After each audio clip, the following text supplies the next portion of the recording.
যে আসলে কোন কোন কারণে জিন আমাদের ঘরে বেশি প্রভাব বিস্তার করে, ক্ষতি করার চেষ্টা করে। একবার জানতে চেয়েছেন যে পুতুলের মাধ্যমে কালো জাদু করা হয়, এটা থেকে কিভাবে বাঁচা যাবে।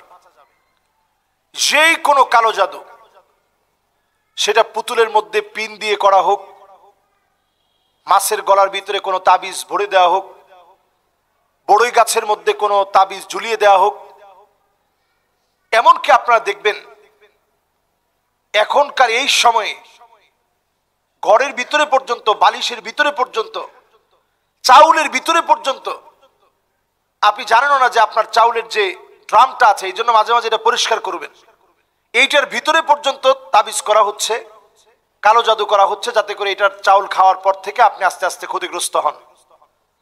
তো কালো জাদু, এই সেহরে আসওয়াদ, যেটা ব্ল্যাক ম্যাজিক যেটাকে বলে, এটা চরমভাবে ইসলামে নিষিদ্ধ, ঘৃণিত।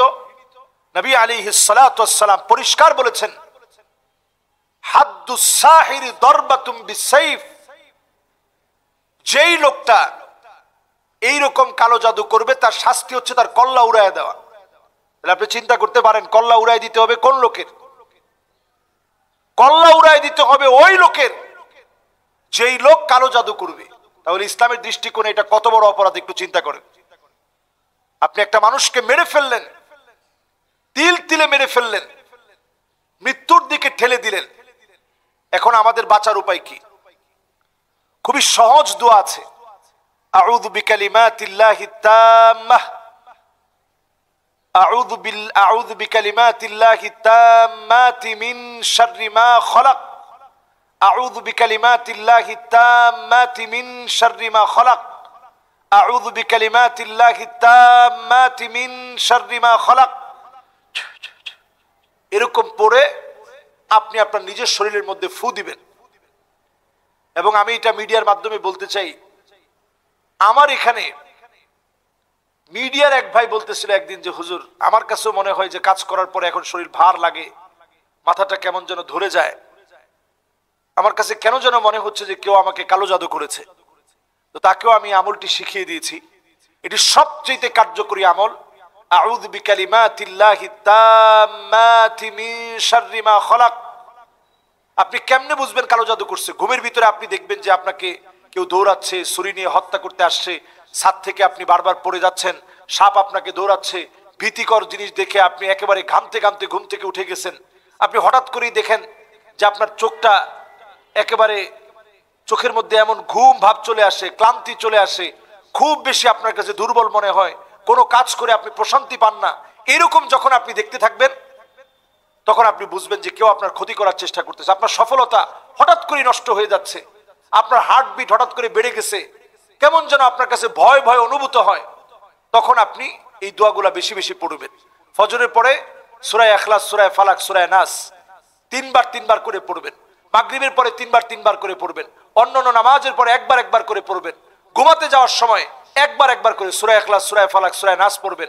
আয়াতুল কুরসি পড়বেন এবং আউযু বিকালিমাতিল্লাহিত তাম্মাতি মিন শাররি মা খলাক, এটা পড়ে ফু দিয়ে এরপরে ইনশাআল্লাহ ঘুমাবেন ইনশাআল্লাহ। আর প্রতিনিয়ত দোয়া করার সময় দোয়া করবেন, আল্লাহ আপনার শক্তির চাইতে কালো জাদুর শক্তি, শয়তানের শক্তি শক্তিশালী হতে পারে না। যখন দোয়া করবেন ইনশাআল্লাহ দেখবেন আল্লাহ তাআলা কোনো না কোনো দিন, অল্প কিছুক্ষণের মধ্যে হতে পারে, 2-1 দিনের মধ্যে হতে পারে, কয়েকটা মুহূর্তের ভিতরে হতে পারে, দেখবেন দোয়া কবুল হয়ে যাবে। এবং আপনি নিশ্চিত থাকেন ইনশাআল্লাহ দেখবেন আল্লাহ তাআলা আপনাকে কালো জাদু থেকে হেফাজত করবে। এই কালো জাদু থেকে আল্লাহ তাআলা আমাদেরকে হেফাজত করুক। প্রতিদিন যেমন আমরা ভাত খাই রুটিন করে, কার্বোহাইড্রেট, এই কার্বোহাইড্রেট কিন্তু খাওয়ার সাথে সাথে একটা শক্তি দেয়। তো আমরা এই কার্বোহাইড্রেটটা গ্রহণ করি নিজেদেরকে সামান্য সুস্থ রাখার জন্য, তৎক্ষণাৎ একটু শক্তি পাওয়ার জন্য। কিন্তু এখন মেডিকেল সায়েন্স বলছে যে এটা সাথে সাথে খেলে শক্তি পাওয়া যায় ঠিক, কিন্তু পরে আপনাকে নানাভাবে দুর্বল করে ফেলে। এই জন্য কার্বোহাইড্রেট কম কম গ্রহণ করা দরকার। এরপর আমরা গ্রহণ করতেছি একটু বাঁচার জন্য। কিন্তু চিন্তা করেন কয়জন বাঁচার জন্য এই দোয়াগুলা প্রতিনিয়ত পড়েন। এখনকার যে সময়, এই সময়ে প্রত্যেকের উচিত বাঁচার জন্য এই দোয়াগুলা প্রতিনিয়ত পড়বেন। মিডিয়ার মাধ্যমে আপনারা এগুলা মুখস্থ করে নেবেন, কানের মধ্যে দিয়ে রাখবেন, ঘরের মধ্যে সূরা বাকারা ছেড়ে রাখবেন, ঘরের মধ্যে ঢুকতে গেলে সালাম দিয়ে ঢুকবেন, বিসমিল্লাহির রহমানির রহিম বলে ঢুকবেন। ইনশাআল্লাহ আপনারা দেখবেন অবশ্যই আল্লাহ তাআলা আপনাদেরকে হেফাজত করবে। স্ত্রীরা যখন ঘুমাবে তখন একেবারে চুল ছেড়ে ঘুমাবে না, চুলটা বেঁধে ঘুমাবে। এবং খেয়াল রাখবে পাকঘরে যখন স্ত্রীরা ঢুকবে বিসমিল্লাহ বলে ঢুকবে। টয়লেটে যখন যাবে আল্লাহুম্মা ইন্নী আউযু বিকা মিনাল খুবসি ওয়াল খাবাইস দোয়াটা পড়ে ঢুকবে। বিছানায় যখন শুবে তখন বিছানাটা একটা ঝাড়া দিবে বিসমিল্লাহ বলে। অনেক সময় জিন সাপ সেজে আপনার ক্ষতি করতে পারে। এই জন্য এই সব বিষয়গুলো সতর্কতার মধ্য দিয়ে চললে আল্লাহ তাআলা কালো জাদু থেকে আমাদেরকে হেফাজত করবে। আমাদের এক ভাই প্রশ্ন করেছেন যে আসলে কোন কোন কারণে জিন আমাদেরকে আমাদের ঘরে বেশি প্রভাব বিস্তার করে, ক্ষতি করার চেষ্টা করে। এমন কিছু কারণ আছে যেই কাজগুলো করলে জিন অত্যন্ত রাগান্বিত হয়। এর মধ্যে এক নাম্বার কাজ হচ্ছে হাড় কাটা এগুলোর মধ্যে পানি ঢেলে দেওয়া। এটা আমরা করি না এরকম মানুষ খুব কম পাওয়া যাবে। বিশেষ করে যারা ছোট অল্প বয়সের মানুষ, এরা খানা খেয়ে উঠার সময় একটু পানি ঢেলে দিল, এই যে আপনি ঢেলে দিলেন এটা বড় ক্ষতি আপনি ডেকে আনলেন। এই জন্য আমি সতর্ক করছি আজকের এই মুবারক সময়ে আমরা কেউ এই কাজটা করব না, এই অন্যায় থেকে আমরা। কারণ যখনই জিন এই কাটার মধ্যে হাড়ের মধ্যে যখন হাতটা দেয় আল্লাহ তাআলা এই উসিলায় তাদেরকে রিজিক দান করেন। সুবহানাল্লাহ বিহামদি। যখনই আপনি পানি ঢেলে দিলেন সে রাগান্বিত হইল, ক্ষতি করার চেষ্টা করবে। দুই নাম্বার বাচ্চাদেরকে নূপুর পরানো। লা তাদখুলুল মালাইকা বাইতান ফীহি জুলজুল। এই যে বাচ্চাদেরকে আমরা নূপুর পরাই, ছোট ছোট মেয়ে বাচ্চাদেরকে, এই নূপুরের ভিতরে যে ঝুনঝুনির একটা ছোট্ট বল আছে, এই বলটা আপনি ফেলে দেন। নূপুর পরানো অসুবিধা নাই, কিন্তু ঝুনঝুনির মতো আওয়াজ হবে। অথবা পর্দার ভিতরে আমরা একটা ঝুনঝুনি ঝুলিয়ে রাখি, ওটা জনজন জনজন জনজন করে আওয়াজ হয়। এই ঝুনঝুনির আওয়াজটা আপনার ঘরের মধ্যে আপনি বন্ধ করে ফেলেন, ফেরেশতা প্রবেশ করবে, জিন আপনার ক্ষতি করতে পারবে না। তিন নম্বরে ঘরের ভিতরে এখন বড় বড় পুতুল রাখি আমরা। এই পুতুলগুলো আপনাদের ঘর থেকে সরিয়ে ফেলেন, কারণ এই পুতুলগুলোর মধ্যে জিন সর্বপ্রথম অ্যাটাক করে। আপনারা ইউটিউবে সার্চ করলে দেখবেন অনেক পুতুল, বাচ্চাদের দিকে সরাসরি সিসিটিভি ফুটেজে এই ভিডিওগুলো রেকর্ড হয়েছে। বাচ্চাদের দিকে হঠাৎ করে তাকিয়ে ফেলেছে। একটা পুতুল যখন বাচ্চাদের দিকে তাকিয়ে ফেলেছে, আপনি চিন্তা করেন তাহলে কি পরিমাণ ভয় পাওয়ার কথা। এই কাজটা আমরা ভুলেও করব না। এই অন্যায়মূলক কাজ পুতুল, এটা আমাদের শরীয়তে আমাদের জন্য সম্পূর্ণরূপে নিষিদ্ধ। নবীজি বলছেন লা তাদখুলুল মালাইকাতু বাইতান ফীহি তামাসিল। যেই ঘরের ভিতরে মূর্তি আছে, যেই ঘরের ভিতরে পুতুল আছে, এমন পুতুলওয়ালা মূর্তিওয়ালা ঘরগুলোর মধ্যে ফেরেশতারা প্রবেশ করে না, এখানে জিনেরা প্রবেশ করে। এরপরে যখন আপনি একটা ঘর অনেক দিন কোরআন তেলাওয়াত নাই, এটা একটা খোলা ময়দানের মতো, এখানে জিন বসবাস করে। এই জন্য অন্তত আপনি কোরআন পড়তে না পারলেও কোরআনটা শুনেন, ছেড়ে রাখেন। এরপরে ওই ঘরের মধ্যে জিন প্রবেশ করে যেই ঘরের মধ্যে আপনি পেশাব আটকে রাখেন। আমাদের ছোট ছোট বাচ্চারা এখন বিভিন্ন কমোডের মধ্যে পেশাব করে, এই কমোডটাকে আমরা দৌত করে রাখি না, রাত্রিবেলায় রেখে দিই। এতে করে জিনের ভিতরে যারা খাবিস, সবচেয়ে নিকৃষ্ট জিন, তারা আসক্ত হয় এবং তারা আসে এবং ক্ষতি করার চেষ্টা করে। এই জন্য এই জায়গাটা আপনারা পরিষ্কার পরিচ্ছন্ন রাখেন। হাই কমোডে পেশাব করার পরে ফ্লাশ করেন নাই, ঘরের দরজা খুলে রাখছেন, এটা আপনি ফ্লাশ করে দেন, পরিষ্কার পরিচ্ছন্ন রাখেন, পেশাব জমিয়ে রাখা যাবে না। এরপরে নবীজি সাল্লাল্লাহু আলাইহি সাল্লাম হাদিসের মধ্যে বলছেন জিলদু নামির, বিভিন্ন পশুর চামড়া, বাঘের চামড়া অনেক সময় আমরা অলমেট আকারে সাজিয়ে রাখি, এই কাজটা করা যাবে না, এতে করে জিন আকৃষ্ট হয়।